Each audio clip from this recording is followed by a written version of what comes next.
Père Ludovic Lado, l'abbé André-Marie Kenyé et l'abbé Noël Sofak prêchent aux chrétiens rassemblés à la paroisse Saint-François-Xavier de Kopchua Bafoussam la nécessité pour eux de s'engager politiquement. Nous avons voulu aujourd'hui dire aux chrétiens que s'ils s'abstiennent de s'engager en politique, alors ils manquent gravement à leur devoir chrétien. Et on est même allé dire avec les papes, avec nos évêques, que ne pas s'engager, c'est un péché très très grave parce qu'on se désolidarise de la fraternité humaine. Ces prêtres de l'Église catholique veulent entre autres déconstruire une perception dépassée de la politique que certaines populations de la région de l'Ouest ont gardée depuis l'époque de la répression sauvage des combattants nationalistes. Ici à l'Ouest du Cameroun, où des parents ont encore, une bonne génération de nos parents ont encore en mémoire les actions politiques, les exactions et des massacres appuyés par l'idée de la politique dans les années 60, 60, 75. Alors avec cela, les gens ont cru que la politique c'est l'art de tuer. Et donc s'associer à un décideur, c'est s'associer à un tueur. Même s'ils se sont abstenus de montrer leur préférence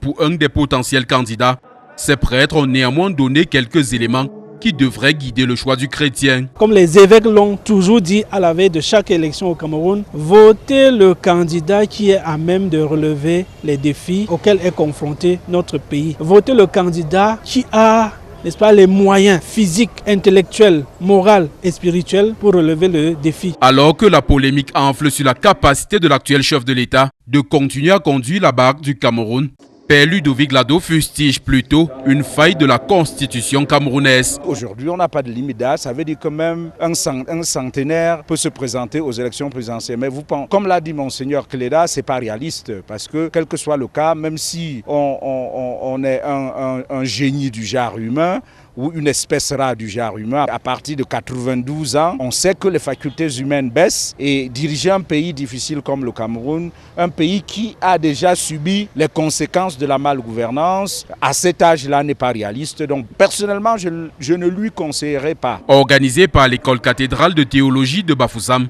cette conférence avait pour thème engagement du chrétien politique, la politique comme haut lieu d'expression de la charité chrétienne.